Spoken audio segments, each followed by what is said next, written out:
কি হলো যখন প্রয়াগরাজ মহাকুম্ভে কিছু আতঙ্কবাদী সাধুদের ছদ্মবেশ নিল, এরপর কিভাবে উত্তরপ্রদেশে পুলিশরা সেই ছদ্মবেশী সাধুদেরকে ধরলো এবং সেই ছদ্মবেশী সাধুদের কাছ থেকে কি উদ্ধার হলো, এই রোমহর্ষকর কাহিনী শুনলে আপনার চোখ কপালে উঠে যাবে। তাহলে চলুন শুরু করি আজকের মহা এপিসোড।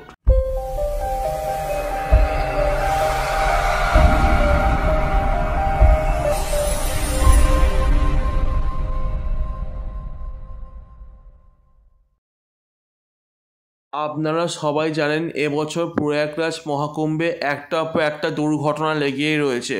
কখনো দুদিন আগে গ্যাস সিলিন্ডার বাস্ট করে অগ্নিকাণ্ড হলো, আবার মৌনী অমাবস্যা বহু লোক পটপিষ্ট হলো। এটা নিছকই কি একটা দুর্ঘটনা, নাকি এর পেছনে অন্য কারো মতক রয়েছে, সেটা জানবার জন্যই পুলিশ ডিপার্টমেন্ট ইনভেস্টিগেশন চালু করলো।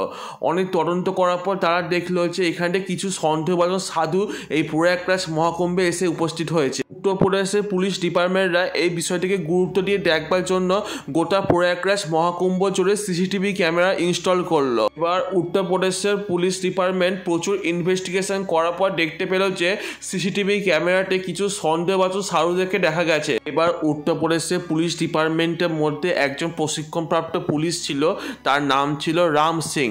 তিনি সেই সাধুদেরকে ধরবার জন্য একটা রণনীতি করলেন। এবার রাম সিং এবং পুলিশ ডিপার্টমেন্টে কিছু আধিকারিকরা তারা সাধুদের ছদ্মবেশ নিলেন। এইভাবে তারা সাধুদের মাঝখানে মিশে গেলেন এবং সেই আতঙ্কবাদীদেরকে ধরবার জন্য তারা চারিদিকে নাকা চেকিং করতে শুরু করলেন। এরপর তারা দেখতে পায় যে কিছু সাধুদেরকে একটু অন্যরকম দেখতে লাগছে, তাই পুলিশ ডিপার্টমেন্টের আধিকারিকরা সেই সাধুদের পিছু ধারণ করলেন। এবার রাম সিং সেই ছদ্মবেশে সাধুদের সামনে এসে পৌঁছালেন এবং রাম সিং সেই ছদ্মবেশে সাধুদেরকে জিজ্ঞাসা করলেন, আপনারা কোর্ট থেকে এসছেন এবং আপনারা কোন মঠ থেকে এসছেন, আপনাদের পরিচয় দিন। কিন্তু কোনো প্রশ্নেরই সেই সাধুরা সঠিক উত্তর দিতে পারছিল না, তাই রাম সিং এর সন্দেহ আরো জোরালো হয়ে যায়। এরপর রাম সিং এর বুঝতে আর অসুবিধা থাকে না যে এরা কোনো সাধারণ সাধু নয়, এরা নিশ্চয়ই কোনো বড় মাপে আতঙ্কবাদী। এইবার রাম সিং তার বন্ধুদেরকে ইশারা করে ডাকে এবং সমস্ত পুলিশ ডিপার্টমেন্টে এসে সেই সাধুদেরকে গ্রেপ্তার করে এবং তাদের কাছ থেকে প্রচুর পরিমাণে আগ্নেয়াস্ত্র পাওয়া যায়, এমনকি অনেক বড় বড় বোম পাওয়া যায়, বন্দুক থেকে শুরু করে বিভিন্ন রকম আগ্নেয়াস্ত্র পাওয়া যায়।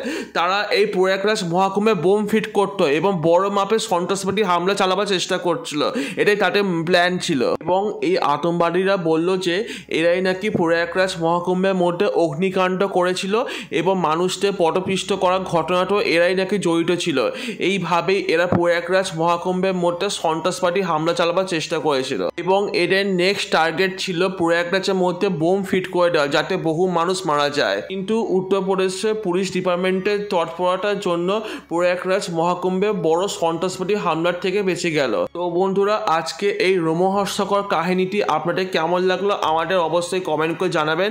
আজকে ভিডিওটা যদি আপনাদের ভালো লাগে তাহলে অবশ্যই একটি লাইক করে দেবেন। এরকম ধরনের ভিডিও দেখবার জন্য অবশ্যই আমাদের চ্যানেলটিকে সাবস্ক্রাইব করে পাশে বেল আইকনটা প্রেস করে অল সিলেক্ট করে দেবেন। ততক্ষণ সবাই ভালো থাকবেন, সুস্থ থাকবেন, ধন্যবাদ।